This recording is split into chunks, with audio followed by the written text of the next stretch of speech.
Okay, let's run.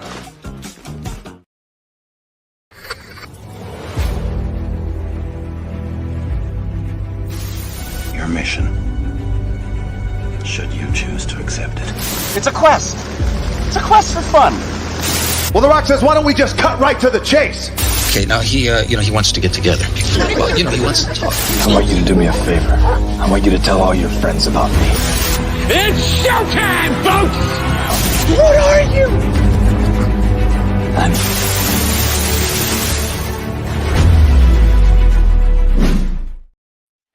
Greetings and salutations. Welcome to And I Quote, the weekly show where we introduce you to creators of all shapes and sizes that join us from many and all corners of the universe. We find out more about them by taking your questions.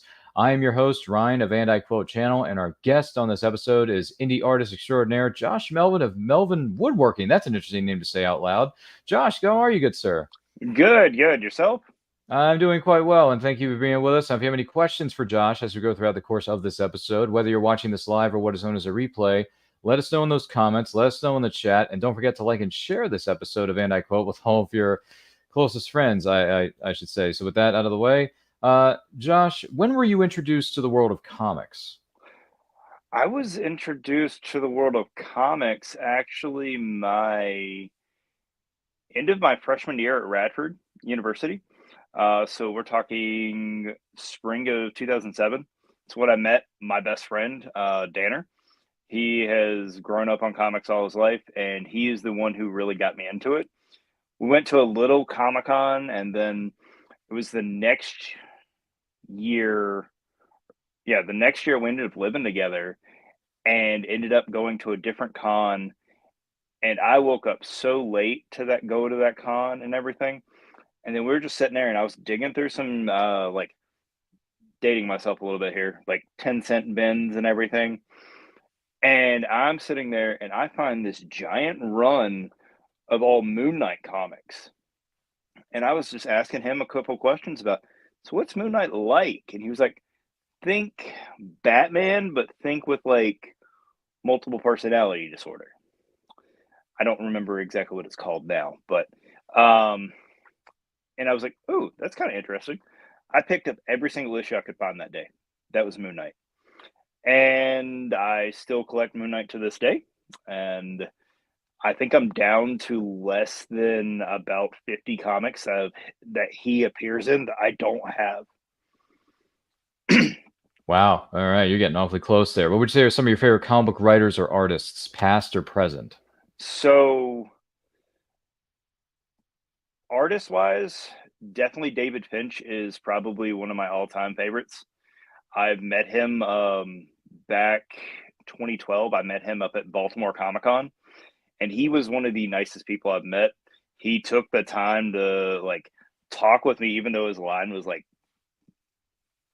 huge at that point, and it was literally first thing in the morning.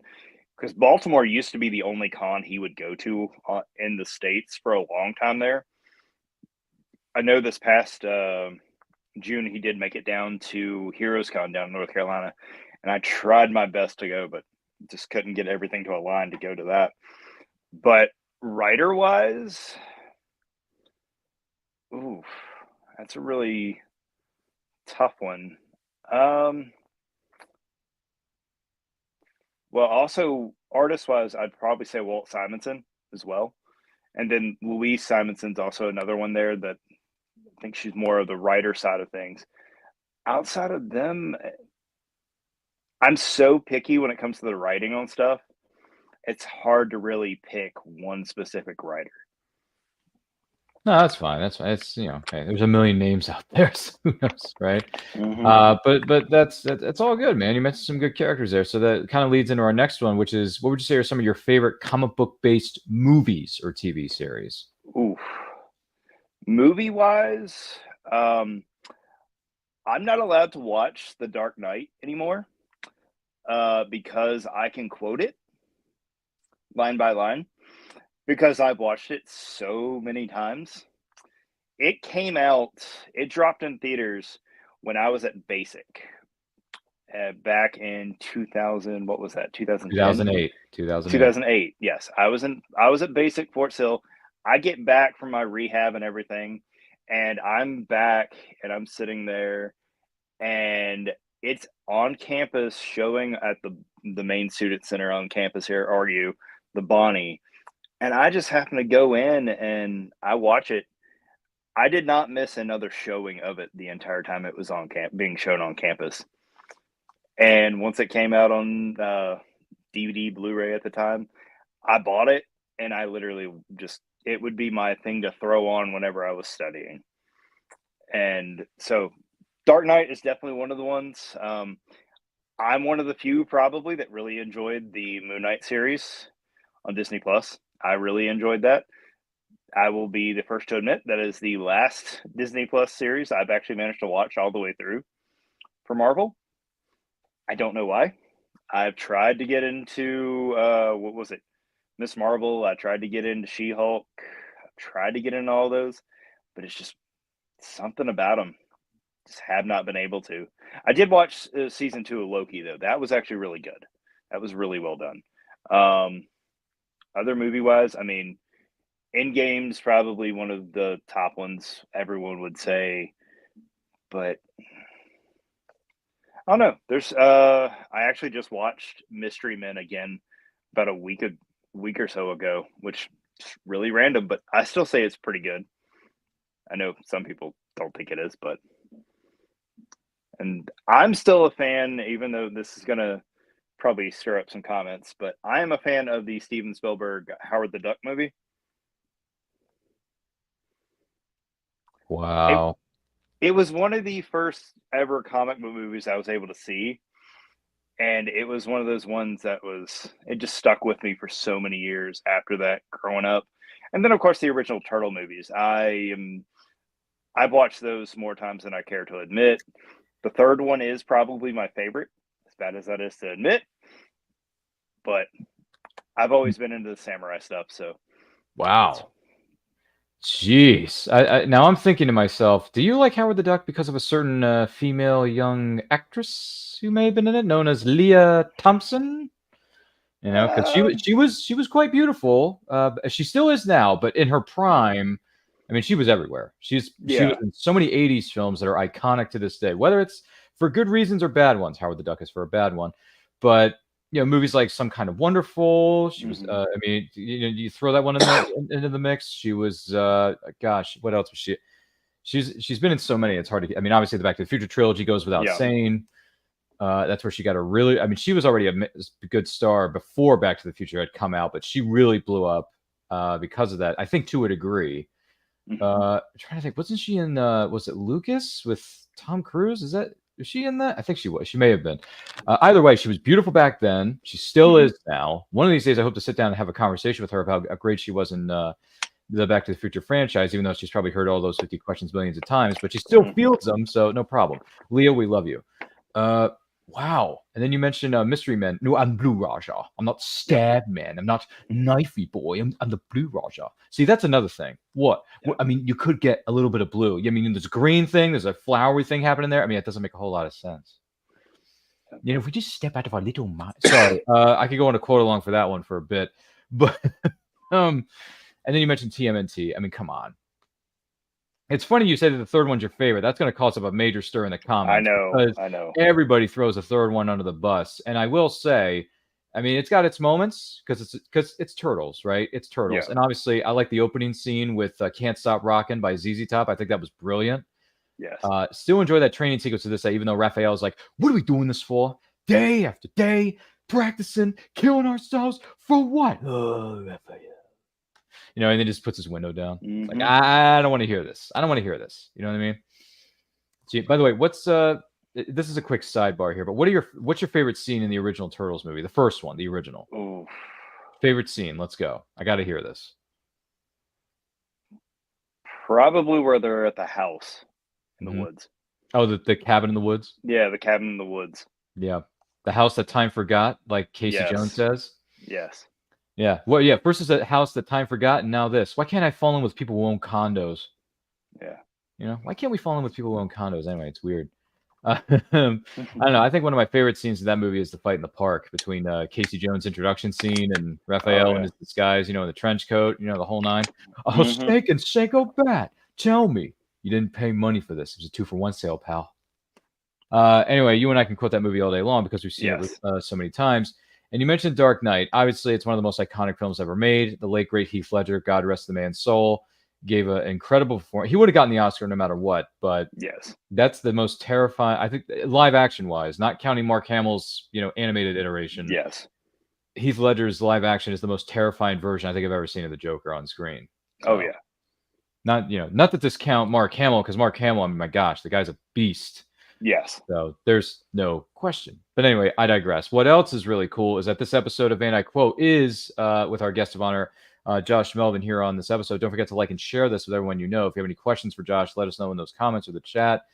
And we thank you so much for being here. So aside from that, when did you decide to become an indie artist?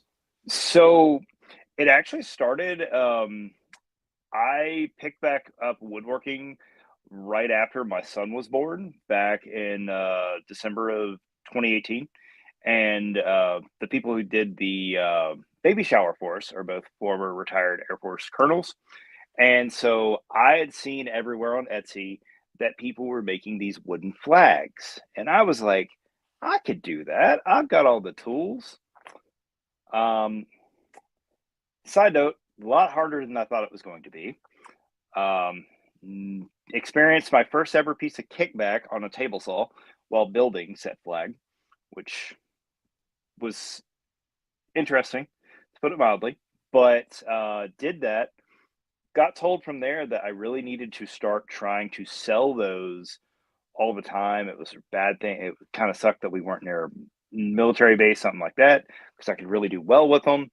Well, went from there and ended up, I randomly picked up a scroll saw at a estate sale, picked it up, played with it a little bit, hated it. Could not stand a scroll saw at all. Was just focusing on my flags and everything. And then got really lucky, was scrolling through Facebook Marketplace one day, found a different brand of scroll saw. It was a DeWalt, and it changed my entire viewpoint on scroll saws completely. And it turned into one of those things. I started watching more videos, more tutorials from other people who I know within the maker community through Instagram and everything. Shout out to Dave Taylor from Dave's 3D Wood Art, I think is what it is on Instagram. But he's one of the big ones that influenced me to even try it. And I went from there. And the first thing I ever made that was actually completely done was 3 tmnt logos, one for me and one for 2 of my best friends. And next thing I know, I so happened to post a picture of it on both Facebook and Instagram, and then I was getting messages from everyone wanting one, like nonstop. I was getting blown up about them because I take the time. I actually hand shape all the letters and everything after I cut them, get them all rounded over, go back in, paint in all the black details and everything. So that was one of the things. And then from there, I let myself get talked into doing it the first con that we ever did back in spring. It was February of 2022. We set up at Biglet Comic-Con down in Roanoke because I let JD and Adam and them talk me into it, and Wayne. And it kind of just ballooned from there.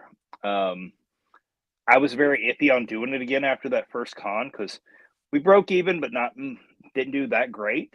And it was a very mixed experience for us, but agreed to go ahead and do it again in the fall. And it was a complete blown out of the park, and we've just kind of ran with it since then.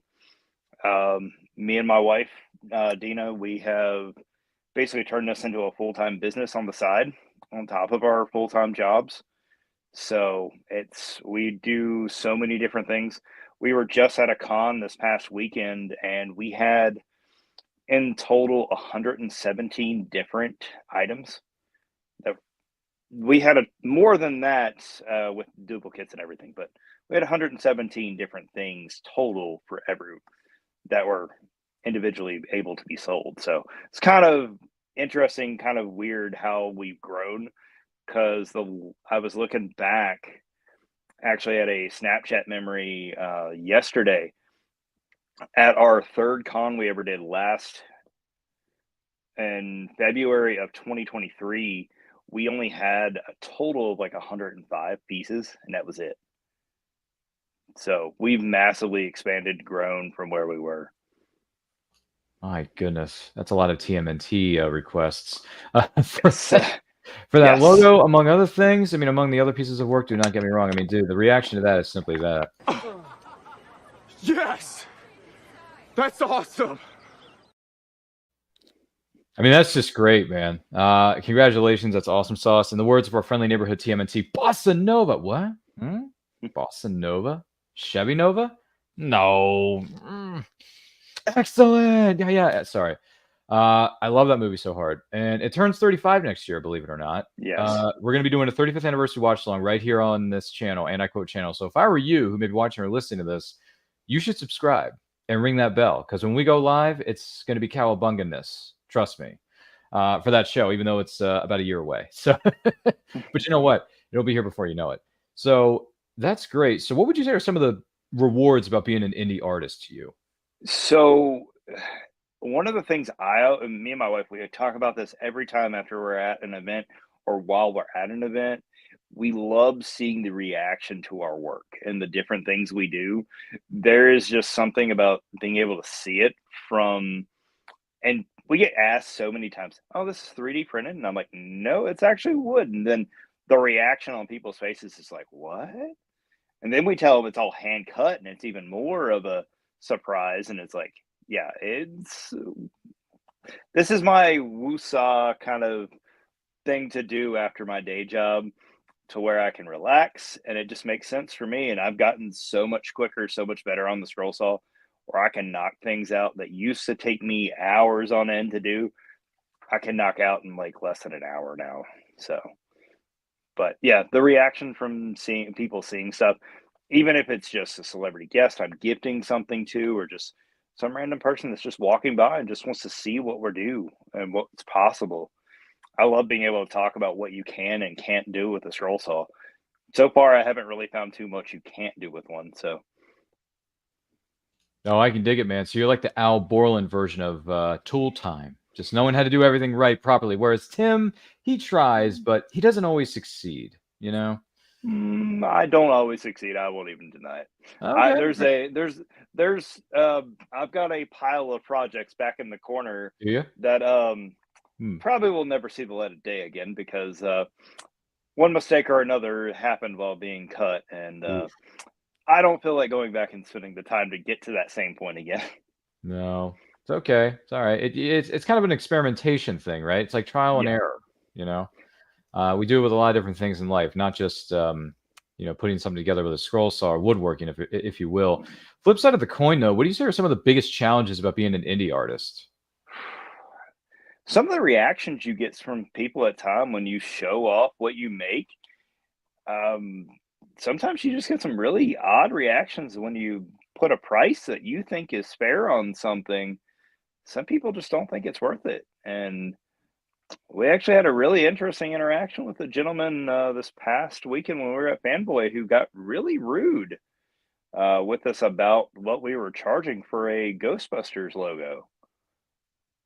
And it was bigger than the ones we've taken anywhere else. So we marked it up a little bit more, but it was still we sold out of them in the end. But it was one of those things. It was like that one guy, he just had a problem with what we were trying to charge for it. And it was like, okay, then.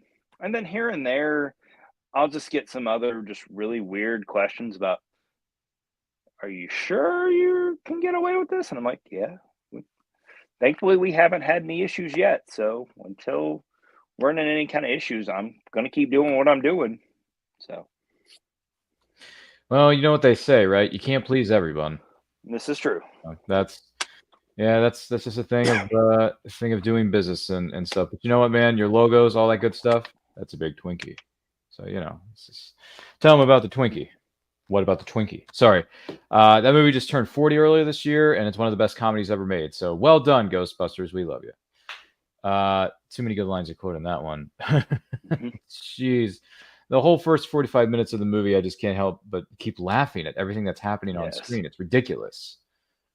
You know, I mean, the formation of the team going into business, and they go to the Mm-hmm. hotel and they bust up Slimer. I mean, come on, it's classic. You gotta see it. If you haven't seen this movie Ghostbusters yet, you gotta sit down and watch it. It's really good.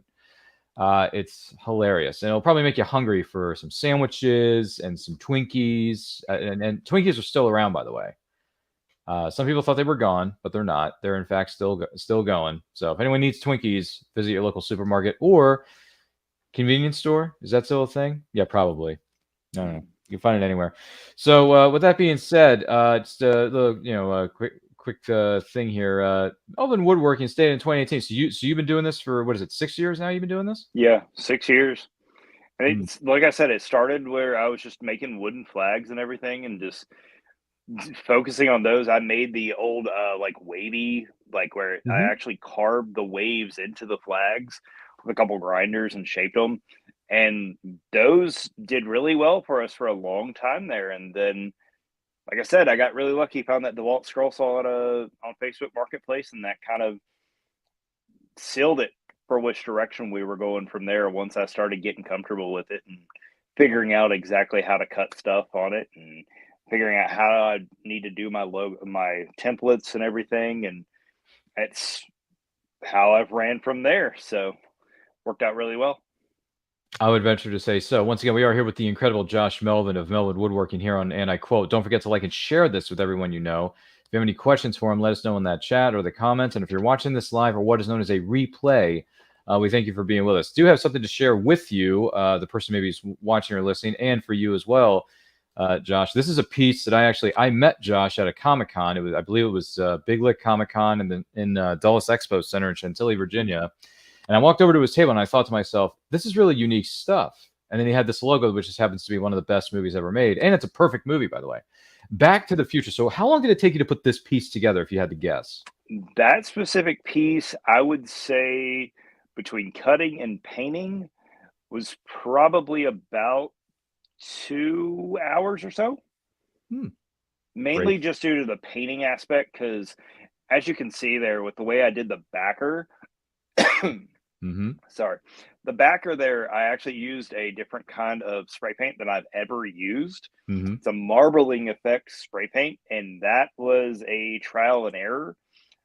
When I made those, it was one of those things. It was a very big shot in the dark to see if it would actually come out the way I was hoping it for. And then the way I did the fade effect there's actually between the orange and the yellow in the Back to the Future, I think it was, I'd have to double check my sticky note, but I think it's 5 different shades. Jeez. Yes. Whew. Well, look at the bright side. At least it's not 50 Shades. Yes, this is true. Sorry. They're all not gray. Goodness gracious. What advice would you give to someone who's aspiring to be an indie artist in general? Just try it. I mean, I'll be the first to admit, I have not actually taken any kind of true art class since I was in elementary school. The only like artistic kind of class I took when I was in high school was I took an intro to AutoCAD class, architectural AutoCAD, and then it was architectural, and I think the other one's like engineering AutoCAD. I took those 3 classes when I was in high school, got the little certificate through the local community college for having completed the whole course within those. And I can still use AutoCAD to a degree. Google SketchUp is my thing whenever I'm trying to design any kind of furniture, though it has been a couple of years since I last did that, because once I started focusing on the scroll saw part. But the biggest thing is just try it, because I mean, you never know, and don't be afraid to try new things. I am always in here looking at different things to try and see if I can figure out different ways of doing things. Like right now, I'm working on a Batman cover. I'm blanking on which exact one it is. Batman #9. It's the old school logo with Batman and Robin in the spotlight there. But I'm also going to attempt to make New Mutants '98, the first ever Deadpool cover, which give me a second, I can actually pick it up and show off Well, that's fair. Yeah, which sure, no one problem. exactly Yeah. it is. And get some examples here in the studio, ladies and gentlemen. And speaking of which, the movie's coming out pretty soon, Deadpool and Wolverine. So if you haven't gotten your tickets, go ahead and get them because the movie's going to be here before we know it. Oh my goodness gracious! Let's bring that up on the Titantron. There it is. Oh my goodness, So that is beautiful. that's going to be a little more complex. I'm still trying to figure out in my head how exactly I'm going to layer it, because that's the biggest thing for me, is figuring out as I'm cutting how I'm going to layer something. Mm-hmm. Because I can sit there and make something 2D all day. If you actually check out, I think I finally posted it on Instagram. If not, I know it's on TikTok.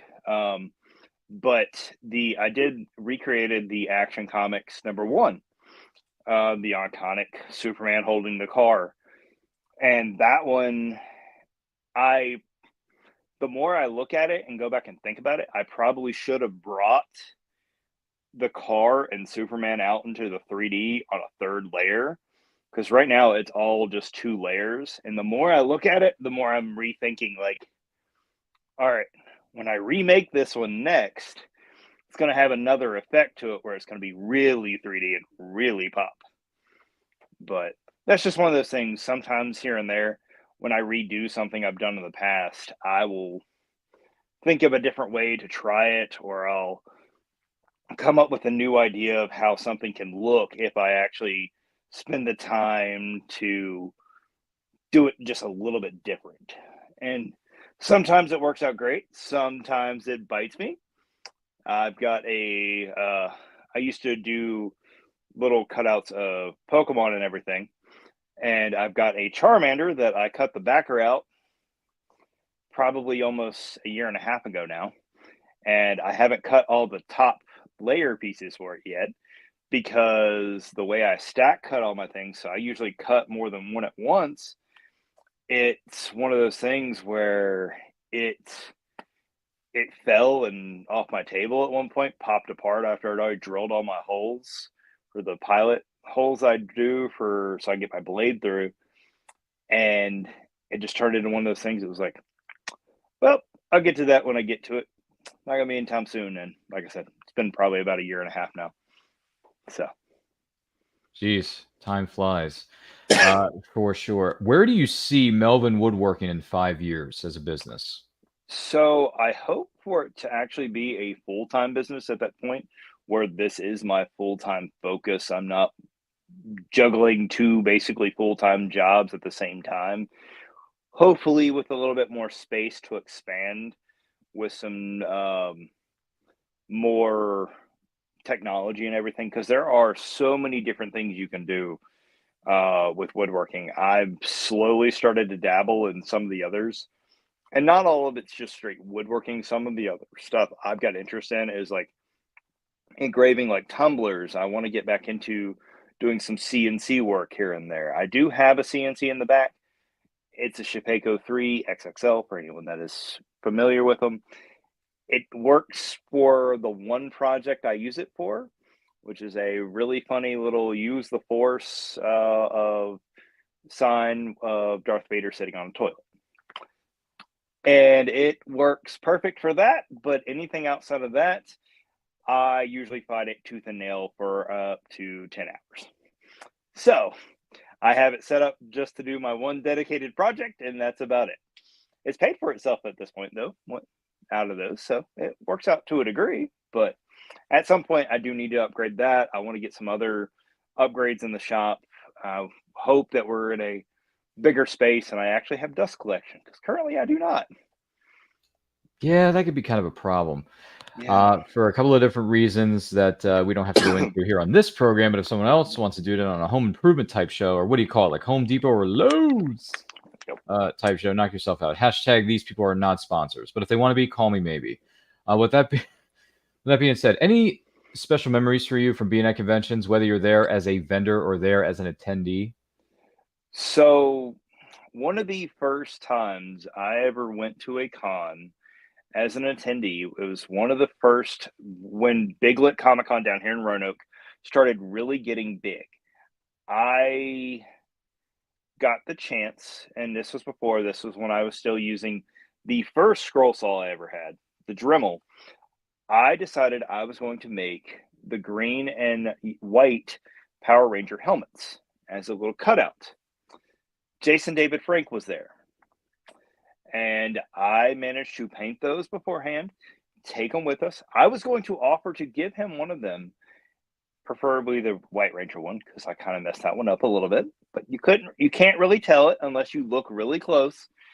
But he was so nice, down to earth. He was so encouraging. He actually highly recommended I keep pushing with it. He is one of the greatest influences. I still say, I mean, I watched Power Rangers every day growing up as a kid. It started literally the day I got out of my first day of kindergarten was the day Power Rangers started. I love it. It was what? It was 1993. Yeah, 93. August I think 28th, 1993 is when it all yes. started. So I think it came on Fox for us here locally, and Fox Kids. It was perfect because me and the other kids I was with at the time, we were able to just sit down and watch it after school, and it turned into a big thing. But he was so encouraging, nice. Outside of that, there are so many other random, well, not just random, but so many other amazing people we've managed to meet at these conventions. Another that we got to meet as when we were just there, just visiting as a guest, was got to meet Johnny Young Bosch, and he was very down to earth, very nice.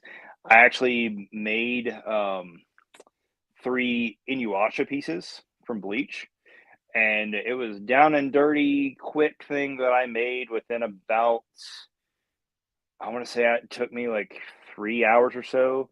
And the vast majority of that time was all the hand painting, because this was before I got into actually using spray paint for all my stuff.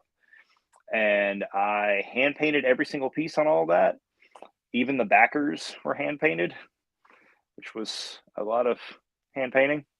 But he was so nice. I made it a point to give him one. He autographed one for me, and then he autographed another one for one of my good friends I used to work with.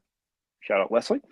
And he actually refused to charge me for one of the autographs, which was mind-blowing. Wow.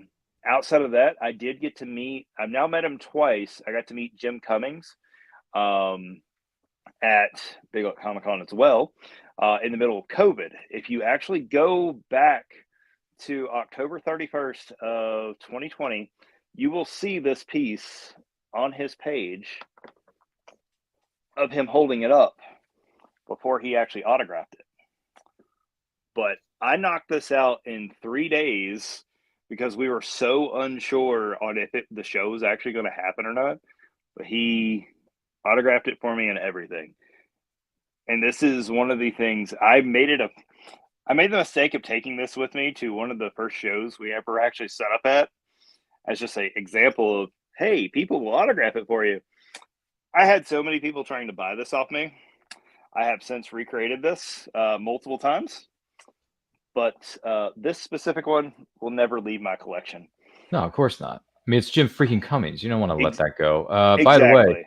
By the way, Deja Marie says, hello, Ryan. Good to see you, Deja Marie. Hope everything's well with you. Don't forget to like and share this, everyone you know. Ask questions for Josh in the comments or the chat. Love to hear from you. If you're joining us live on a replay of And I Quote, we thank you for being here, dude. That's boss, by the way.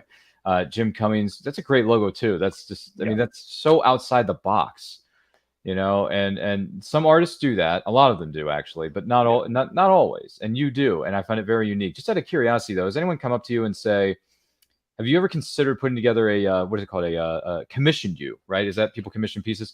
So does anyone ever say to you, can you commission a piece to do the VR Troopers or Superhuman Samurai Cyber Squad logos? Because that would be intriguing. No, I've never been asked to do those. So one of the main ones we got asked about the entire last weekend at Fanboy was Star Trek. Ooh. Star Trek. I've got a couple things in the. It's literally been on my list for years now to try to do something, and I just have never managed to get down to it to do something. So I'm making it a point. I've got some Star Trek stuff that is in the works. I should actually have some of them, at least 2 or 3 things with me at Big Comic Con here, August 3rd and 4th, down in Roanoke. which is in Roanoke, Virginia. More information can be found on, I think it's biglickcomiccon.com or Nova, something like that. Biglickcomiccon.com, I think. There you go. Visit the website, buy your tickets, say hello to this man because he's going to have a great time. By the way, Deja Marie says, I love Darkwing Duck. Well, who doesn't? Yeah. Honestly, he's iconic. I mean, Jim Cummings' voice, how many characters in his career? Like 30,000 characters? It's way up there. I mean, he was back at Big Lick this past February again. Right, yeah. So I made it a point because my wife grew up on Winnie the Pooh and everything for him. So we made it a point to both give him a Winnie the Pooh thing that we made, and he also signed a Winnie the Pooh with his hand going in a honey pot. Yes. And it's iconic. And he made it a point at one point that weekend. I think it was on Sunday. I was away from the booth for a few minutes because I was chatting a couple rows over with, I think it was probably Chris Rawl and Guy Dorian Jr. I was chatting with them, and he came over and he was just admiring all the, like, because I try to separate stuff, but I also kind of bunch stuff together at the same time. So where he was there, I had all the turtles, all of these characters he had voiced kind of in one central location on the table. Well, we also had Amy Jo Johnson at that show. So I had all my Power Ranger stuff grouped up together there too. She is also an amazing person to meet. I've got a giant cutout of Pink Ranger that I had her autograph for me that's in my collection. I've got a collection on my wall in my office of all of my Power Ranger stuff outside of the Pink Ranger one, because also at Big Lick here in a couple weeks, Catherine Sutherland's going to be there, and Nikita Brissett. Nakia Burris, yep. Yeah, Yep. I always mess that up. I've been around Power Ranger actors for a long time, so I can pronounce the names for you. But yeah, Catherine and Nakia are going to be there. They're the very good friends and sisters, if you will, and they played both Pink and Yellow Rangers respectively on Zeo and the first half of Turbo. And then what was it? Catherine Sutherland also was the second generation Pink Ranger after Amy Jo Johnson left. So you got a lot of signatures to get, buddy boy. Yeah. The Yellow Ranger is actually the only one I have not got. So that will be the one. Now, technically, I do have both of their autographs already. Okay. Because at the first Big Lick Comic-Con Nova that we set up at back in 2023, they were both guests up there. And I managed to cut, and we glued it up. I glued them up literally the night before. So Friday night in the hotel, I was gluing up the Power Rangers playback logos that they have for their own YouTube channel. Yes. I made 2 of those and managed to sneak over there without them seeing it at all. And then I walk up and I just flip them around and they both lost it. And yeah, I was very awkward because I did not expect to get anything out of it. I never do whenever I try to give some of the celebrity guests at any of the shows we set up at. It's one of the things I like to do as just a vendor that's there. I always try to give something to the guests that are coming. Like, for example, Ming Chen from AMC's Comic Book Man. I don't think there's been a con he's been at I have not managed to give him something. He's got one of my turtle logos that I made. Really? Yes. Wow. I don't think he's realized it yet, but that one's actually autographed too by Wayne Grayson. Oh, jeez. Because that was literally the only turtle logo I had, and I didn't care. I don't care. I was perfectly fine giving it to him, and Ming is amazing.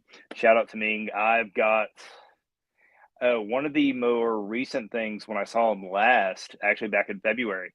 He was the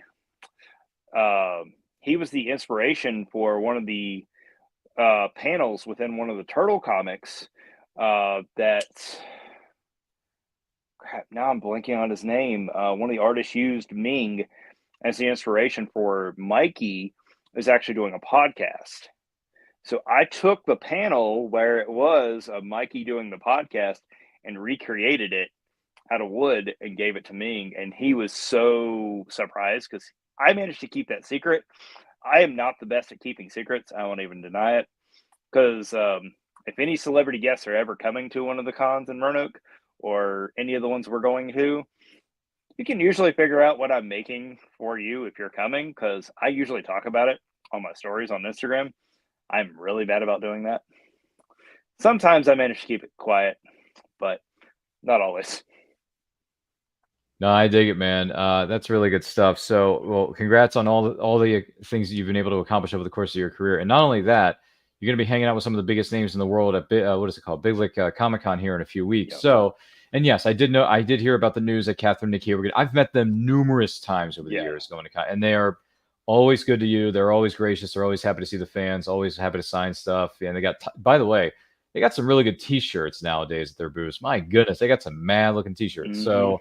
Definitely check them out. Definitely check out their YouTube channel. Power Rangers Playback is a lot of fun to dive into. They have a lot of the Ranger alumni on their shows. They actually have people who work behind the scenes, like the visual effects artist Rick Schick was on not too long ago. Mm-hmm. They've had David Fielding, who was Zordon at one point. He was the original Zordon. So, and as someone like Josh and I, to a certain degree, we were cut from the same cloth, as in meaning that when August 28th, 93 dropped, we all ran home after school. We caught this new show on Fox Kids at the time called Mighty Morphin Power Rangers, which we had no idea was going to explode our brains and make us somewhat make us the fans of fandoms that we are today. So it's, what do they say, Josh? It's more phenomenal, man.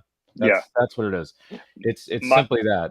Yeah, my son is 5.5. He turned 6 in December, and he is. We've slowly started introducing him into Power Rangers since it's the same age I started watching it. Yep. I'm like, he's loving it. But he jumps around so much in shows. He's like me. He's all over the place.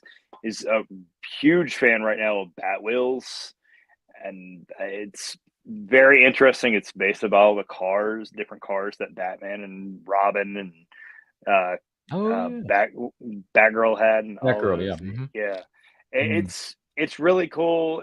He loves it. So it's one of the voice actors that was there at Big Lick Comic Con back in February actually voiced one of the Bat characters in it.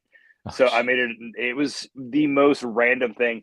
I was sitting there trying to figure out what he was in, and because what I try to do as an artist whenever we're going to something, I look at the guest list, because when I look at the guest list, then I can try to determine, all right, so for example, like here in August, we've got a whole bunch of X-Men people coming. We got a whole bunch of One Piece people coming.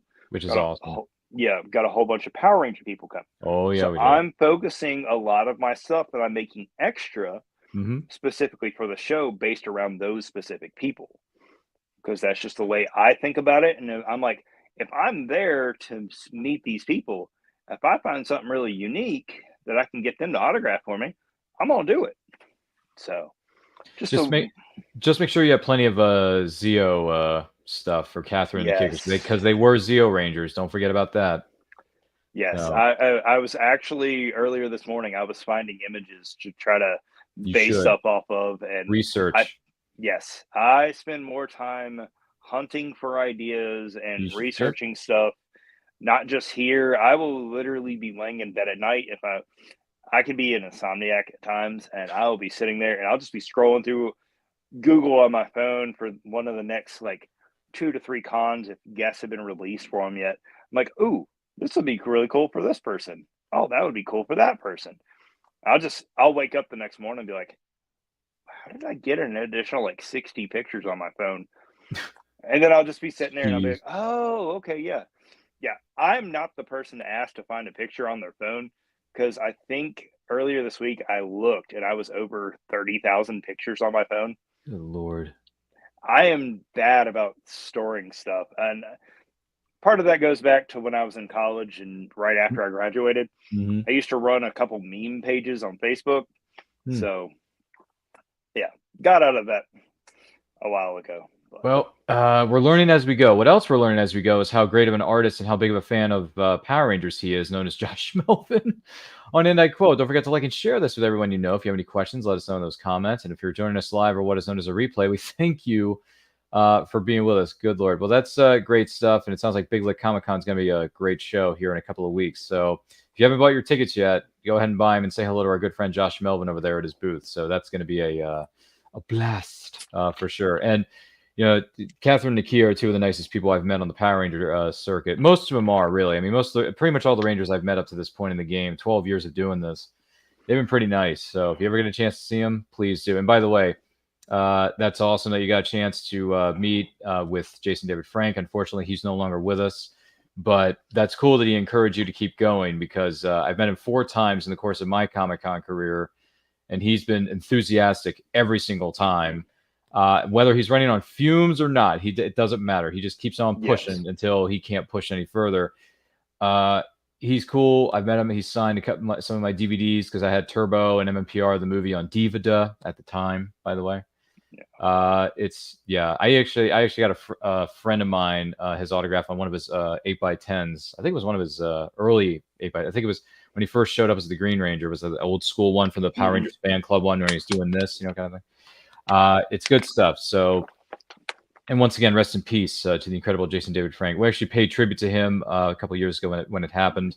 It's on our Power Ranger Nerds playlist. Feel free to go back and watch that. We share our memories and interactions that we've had with JDF and the Ranger community over the years, so feel free to check that out. With that being said, I do want to let you know, and the person who may be watching or listening to this know, that End I Quote is indeed powered by Poddex. Now, Poddex are what is known as the hottest new tool, I should say, for podcasters looking to have more meaningful conversations or gamify their podcast. You simply shuffle up, you ask a question, you let the content roll. Get yours today over there at poddex.com.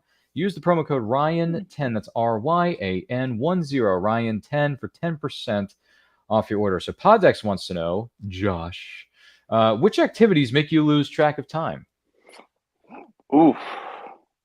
Well, earlier this week, it was college football 25. I will not deny that at all. Oh, dear. I was waiting because we got back late Sunday night and from Fanboy Expo in Knoxville. And we were sitting there, and we got back and got up Monday, and it was a recovery day. I took off work so I could recover from it and everything. And I was ready to go. By 3 o'clock, my PlayStation 5 was ready to go. At 4 o'clock on the dot, I started playing. I did not stop until something after 11. So that is one of my weaknesses, is I will sometimes lose track when I'm playing video games. I will also do the same thing when I'm in here. Sometimes I will get to work on something and I won't realize how much time has passed. There are several things I've worked on in the past, especially the turtle logos now, where I've gotten those to the point where I've done so many of them. I can literally just have one here. And if I'm just cutting out the backer, I can cut out a group of backers for them. Usually I get the backers cut out a couple at a time within about 5 to 10 minutes now. The individual letters take me a little bit less, but I was in here one night a couple weeks before Fanboy Expo. So I made a whole bunch of turtle logos and everything for it. Same thing like I did before Big Comic Con Nova, where we met. And I was just in here and I wasn't even paying attention to what time it was. I was just sitting here focusing on doing logos, shaping all the letters as I went and everything, just so they're all rounded over a little bit so they get that like comic kind of vibe to them to a degree. And I looked up and realized at one point there it was already 1:30 in the morning. And I was like, that explains why I'm sleepy. I gotta be at work in like 5 hours. Should probably go to bed. Well, sleep is very important. Try to get as much sleep as you can, ladies and gentlemen. If you're able to, please use your time wisely. But then again, time is fleeting because time is flying by ever so quickly the older that we get. Josh and I should know this because he and I are relatively the same age. So it happens. When I start something I'm going to be starting here in a couple of weeks, that's going to be going by pretty quickly with the time I'm going to be spending at this job. So we'll see how it goes. But hey, may the odds be ever in our favor. What are you superstitious about, if anything? Oof. Well, one thing we'll see how it goes. I don't want to say it 100% yet because I have not tested said superstition yet, but I've got one that's starting to pop in my head about a certain hat wearing at cons, because when we were at Fanboy Expo this past weekend, I had one hat I wore the first 2 days, which were not the most successful. And then I switched over to my backup hat. Then we were actually halfway successful on the last day, Sunday. So I don't know. I can't 100% prove that is the thing. But outside of that, usually I do things in threes whenever I do anything, because three is my lucky number. I am still a little bit into NASCAR, even though I've gotten out of it a little bit, but praise hell, praise Dale. So, but yeah, so just one of those things, like whenever I do my stack cuts or stuff, like the one I'm currently working on with the Batman cover, I'm cutting 3 of them at once. I usually, it's just one of those weird little things I've always done is I usually do things in threes. All right. And it's funny you bring up NASCAR. Way back in the day, I grew up on NASCAR in the late 90s, early 2000s. So good times watching the wide world of sports on ESPN with Bob Jenkins, Benny Parsons, Ned Jarrett. And then you had the other channel known as TNN Motorsports. So that was... I'm sorry. I'm getting some NASCAR memories here. Just out of curiosity, my favorite driver back in the day was the number 88 Quality Care Ford, driven by my good buddy Dale Jarrett. What about you? Who's your favorite driver? Dale Earnhardt. Senior or junior? Senior. Okay. Because Yeah. remember, there are 2 of them. So. Yes. Now, if we're talking more recent, current, right now it's probably Josh Berry, who took over for Kevin Harvick. Oh. Yes, but he is moving. He's moving to the 21 with the Woods brothers next year, replacing Harrison Burton. And I kind of both like that, and I also don't like it because they got rid of my old favorite driver, who used to be Matt DiBenedetto. They got rid of Matty D to put Harrison Burton in the car before he was ready. And, well, it's proven that he was not ready at all. Just go look at the statistics for the last 3 years. Ooh. But that's a whole other topic. Yeah, that's a whole other story for a sports talk show that unfortunately won't be on this channel anytime soon, I don't think. At least not NASCAR related. But hey, more power to you. I remember playing NASCAR 98 and NASCAR 99 on my PlayStation 1 back in the day. So, and NASCAR Heat. There was a video game called NASCAR Heat hosted by Alan Bestwick, who was another good commentator. I liked him too. I liked Alan Bestwick. He was a good man. Good man. If you were in charge of an office, what 3 items would you have in the office vending machine? 3 items. Dr. Pepper, Dr. Pepper Cherry. Oh, boy. And drink-wise, Dr. Pepper Cherry, and Cheerwine. Food-wise, probably nacho cheese Doritos. Starburst, and probably the purple Skittles. There you go. You mentioned the drink there a moment ago. Number 2, they was free. I must have drank myself about 15 Dr. Peppers. I'm sorry. Listen, Josh, with all due respect, that movie just turned 30 last week. We celebrated Forrest Gump here on the Movie Watch Along on the And I Quote channel. Feel free to go back and watch that tape. That was a lot of fun, by the way. I must have drank myself about 15 Dr. Peppers. So, anyway. So now I know what to get Josh for, what is it? No, but the holiday season. I'll just get you a 24 pack of Dr. Peppers. So, and I would probably be gone. It would probably be gone within about 3 to 4 days. 3 to 4 days. There you go. So at least to get you through the first half of the week. Congratulations. Happy holidays when the time comes. What's the first impression that you want to give people? Welcoming and willing to answer questions. That is where I'm at in my day job. I'm a service advisor in the automotive industry. So, oh, wow. I try, complete 180 from what anyone would be thinking. Yeah, I did not know that. Yes. So I try to be as welcoming as possible. Some days are better than others. I will not lie. It is customer service. But I try to be as welcoming as possible, and I try to make answering questions for people as simple as I can. So even when we're at the booth, I try to I need to come up with a way in my booth for people I need to make a suggestion box at my booth for people to write down suggestions and drop them into it, because I am horrible about responding to ideas that people give me through emails. I will not lie about it. but I still do my best with it. That just reminded myself I got like 3 emails I got to respond to after this. But yes, I try to be as welcoming and answering as many questions as I can. Like I try to always have something where people always ask me, "Hey, how can we hang these?" We have actually now changed the way we bring our stuff with us to where I actually put backers on everything now, because that was one of the biggest critiques I kept getting from people is it's really hard to take it and then figure out a way of hanging it.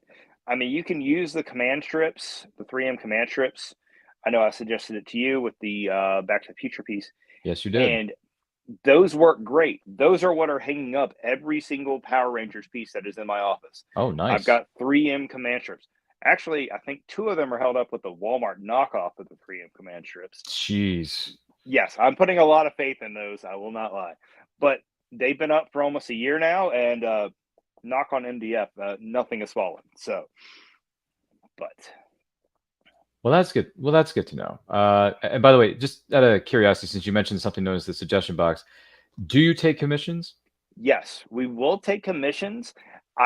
So we are currently in the craziest year we've ever done. We are doing more events this year than we've ever done in 1 year. I think by the time everything is said and done, there is a chance we will be into, I think, almost 15 events this year, which is insane considering last year I think we did like 7. So more than doubled.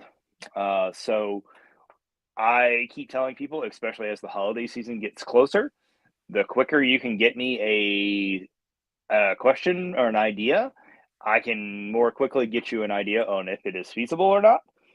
And as I said earlier, I mean, I have yet to find something I can't do on a scroll saw. I mean, I've managed to recreate some of the more insane not just comic covers out there. I've also managed to recreate some of the more interesting, iconic video game covers as well. Like the first one that someone told me I could never do on a scroll saw, Dr. Mario. I did that one. Nice. Yeah. I've done Super Mario Brothers 3. There you go. I've done Sonic and Knuckles. Ring, Yes. ring. Sorry, I'm thinking of the golden rings. Yeah. Now my brother keeps trying to get me to do Halo 2, and I'm just Oh, baby. if I manage to pull that one off, I don't know if anyone's ever going to get it, because that one, the cutting of it doesn't worry me. It's the paint that worries Okay. me, because getting the paint just right, I probably have to go back and brush off my airbrushing skills a whole lot more than they are Mhm. at this point. I did just get a whole new airbrush set up, but Nice. I am not the greatest with it yet. I'm still trying to get dialed back in on it. I used to be really good at it, but I also used to be really good at pinstriping stuff. And I am nowhere close to doing really good at that anymore. But like via comic book cover wise, I mean, so far we've done Secret Wars number 8. We've done the first appearance of Beta Ray Bill on the Thor cover. Blinking on the number right now. But actually, speaking of that one, while we were at Big Look Comic Con Nova, we had 2 of those that we had made. My wife managed to glue one of them up before we got there. Well, the second one she hadn't gotten glued up. She was gluing that one up during the day on Saturday while we were there. And I was asking people, hey, whatever you do, don't say anything about seeing this, because the one that's glued is actually a gift for Walt and Louise Simonson, who were there. And thankfully, no one squealed about it. I was really surprised about that. But yeah, we've done that cover. I've done the Venom cover, the iconic Venom cover. I'm blanking on the number off the top of my head. I've done a Punisher cover where Moon Knight was involved, because, of course, like I said, Moon Knight's my all-time favorite. Yeah. So, and you've done some X-Men stuff and X-Men logos. Yes, I've done both the Square X-Men logo. Actually, Cal Dodd, Ross Massakeed, and I'm blanking on his name, the guy that voiced Beast on X-Men 97. Oh, yeah. Shoot, I'm blanking. It's George something another from what I'm thinking of. Yeah, George Bazunda. Yes. I can't remember. they're all going to be at Big Lick here in August. So True. my idea for them is Mhm. I'm giving all of them an X-Men logo. Oh, Yes, and that's gonna be one heck of a gift. Their eyes are gonna just light up. knowing Ross, because I managed to give Ross, because of course he voiced a couple of the characters in Invincible on Amazon, so I managed to give him a Invincible logo at one point, and I did the whole blood spatter on it and everything. Yeah, if you go back through my Instagram, you'll clearly I'm see gonna it, have or to look even at this. Yeah, or even TikTok. It's on both of those. I mean, I got channels. the Yeah, blood splatter just right on and he those. loved it, Where didn't he? oh, he flipped out. And then I actually did manage to use the CNC for one other thing that year. Mhm. Is I managed to do the Red Skull emblem, Oh because where he boy. played Red Skull in Mm. Endgame and Infinity Infinity. War. Yeah, with the Soul Stone. Yeah. Yes. So I managed to give him that, and he's actually really into woodworking too. I come No to find kidding. out. So interesting fact I've managed to learn. A lot of these voice actors and celebrities are actually used to be like really into like other stuff.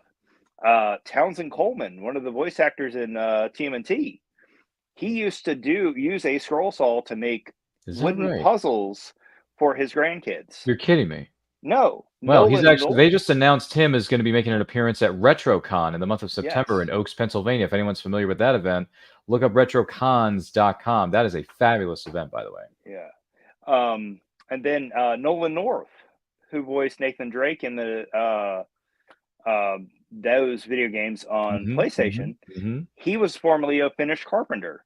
Jeez.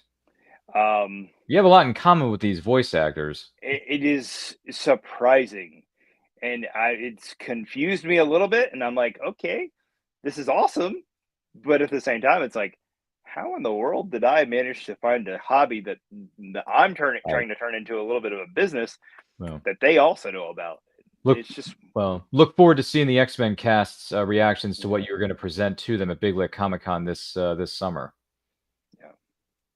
That's gonna be a lot of fun. Yes, it will be it will be a blast for sure. I Mhm. definitely look forward to seeing Ross again, because Ross is one of the. I keep saying this about everyone I've met at these cons, but he is one of the nicest people I've met. I mean, I can't think of anyone that I've had a really bad interaction with. Well, I can, but I don't want to say a name on one of them.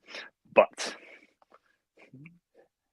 that's a whole other topic for another Yeah, time. no. I Yeah, got you. It's funny because a lot of members of the cast of X-Men 97 and Star Wars are gonna be at, Fairfax Comic Con in Chantilly, yeah, Virginia, the month of August. So, if someone is watching or listening to this right now and they're unable to make it to what is known as Big Lit Comic Con, just wait a couple more weeks and then you can visit us at Fairfax Comic Con in Chantilly, Virginia at the Dulles Expo Center, August 17th and the 18th. Go to, I believe it's called fairfaxcomiccon.com for more information. Buy your tickets. For sure. That's going to be a fun event within itself. I mean, that's going to yes, be, they're going to be, I hope that they're not going to do it, but I'm kind of hoping that the PA is going to be playing the new version of the X-Men theme song from X-Men 97 over yeah, the PA, because you got 5 members of the cast that are going to be sitting there. Five yes. members. That's a lot. That's a handful. Now, So, there was a con a couple weeks ago where the whole cast was at, because I mhm. saw it on, I think I saw it on Cal Dodd's Instagram, Oh, actually. yeah. Uh, One of the weirdest things that, and this is something that still boggles my mind here and there, Hmm. from gifting stuff to some of the celebrities that Hmm. come to Hmm. these things, they will actually now follow me on Instagram. And I'm like, anytime it happens, it just blows my mind. Like, I've messaged back and forth, I think, multiple times with Ming, who I mentioned. Um, Randomly, we'll text each other now. Shout out Ming. I think he's in St. Louis or somewhere right that right now at a music Jeez, festival. that's crazy. Uh, yeah, he was just back in British Columbia, I think it Hmm. was, Hmm. or somewhere in Ontario Yeah. at a con up there. And then like Cal Dodd now follows me because I gave him a little Wolverine mask that I did. Yeah. That's And awesome. yeah, so I mean, he follows me. The first female stormtrooper, Samantha Eileen. I believe it was. Yeah, she Maybe. actually came to our booth when Really? she came to Big Lit Comic Con last August. Hmm. She came over to our booth, and we had a stormtrooper piece. We had that thing for I think since the first con we ever did. I gave one of them away to one of the guys with Big Lick, Wayne, just because we weren't getting any interest in it. And I was like, I wanted someone to enjoy it. And Wayne's a member of the 501st here in Roanoke. So it was like, Ooh, yeah, which 501st. Why does that sound so familiar? Because they're everywhere. yes, For they sure. are. No, that's really wild stuff, man. For sure. And once again, wish you all the best with that. So Pontex is curious though, if you had to lose one of your 5 senses, which one would you be willing to give up? Probably taste. Because then I could probably get away with eating some stuff I really don't eat right now. Exactly. Yeah. Because I am a big texture person. And there are some foods I just cannot do. Yogurt is one of them. Cannot do yogurt. I hate yogurt, even with strawberries. Sorry, that's Dark Helmet from Spaceballs. Yes. Anybody remember that movie? That goes back a little bit, but it was a good parody of what is known as Star Wars. So, yeah, if you've never seen that one, go and sit down and stream that. That's another classic film right there. Also, it's a comedy, so yes, nothing wrong with that, I would venture to say. Goodness gracious. Well, I do want to take this opportunity to say thank you to Josh Melvin for being our guest on this episode, specifically of And I Quote. Josh, it's been great getting to know you a little bit better, know about your process, your business, and everything you've accomplished thus far. And we look forward to bringing you back here in the future. We look forward to seeing you down the road on some Comic-Cons, maybe some events. Say hi to you, have some conversations. It's going to be a fun neighborly chat because you and I can talk Power Rangers all night, son. Yes. Can I show off the turtle logos that I was talking about? Go right ahead, yeah. Because this is one I'm still really proud of. There it is. Yeah. It's autographed by all of the voice cast from the 87 the 87 cartoon? Yep. Yep.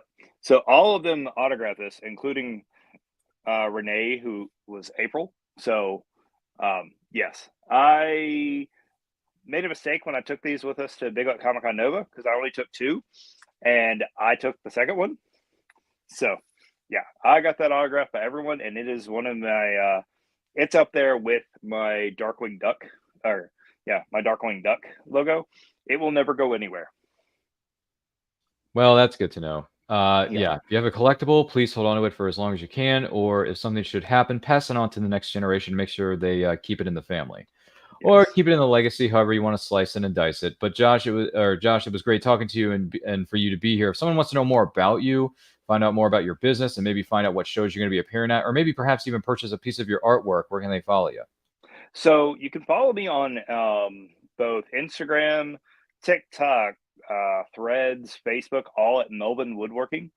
It's literally just in there is one word. You can also find our website at www.melvinwoodworking.com. If you see something that you've seen at a show that you don't see on the website, shoot me a message to the website because I am slowly but surely working on that. We have only had it for about a year, and I've slowly been updating it. But with all the stuff we've got going on, including wrangling a 5.5-year-old, it does make things a little bit difficult to keep track of here and there. So, yeah, if you see something that you've seen on either Instagram, Facebook, anywhere else that you don't see on the website, just shoot me a message, and I can easily put it up. Excellent. Well, thank you so much for being here with us, good sir. I'm going to talk to you here again in just a moment. My name is Ryan of And I Quote Channel. Follow me on Twitter and Instagram at RyanRPM5. Follow us across all forms of social media simply at And I Quote Channel. Links to where you can follow myself and our guest for this specific episode, Josh Melvin, are located in the description below. So make sure you check out those links, follow him, buy a piece of his incredible artwork. I have the Back to the Future piece. It's great. It's over here on one of my dressers. It's fantastic. And Back to the Future is one of my all-time favorite movies. And to me, it's one of the films that you would consider to be perfect.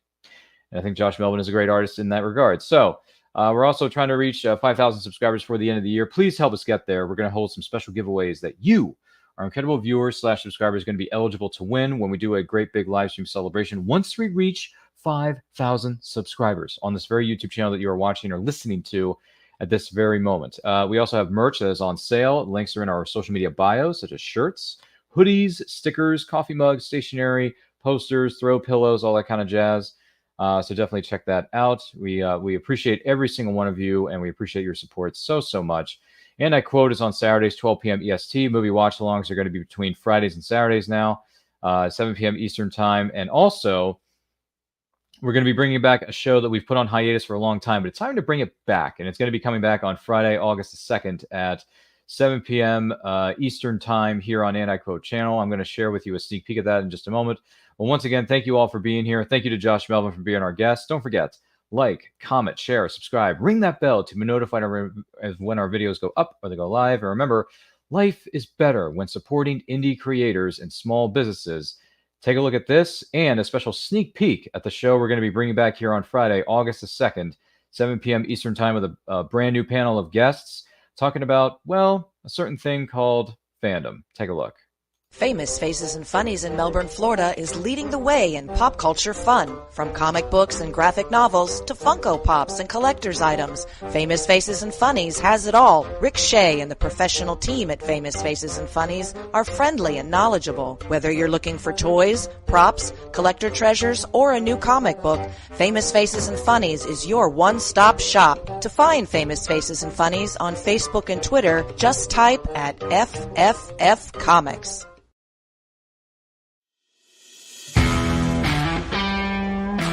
You want answers? I think I'm entitled. You want answers? I want the truth! You can't handle the truth. It's time! Tell us about yourself. Who are you? Tell me! It is a gift. A privilege. Behold. My stuff. Now you want to get nuts? Come on! Let's get nuts. I like it. I know, it's great, right? Another.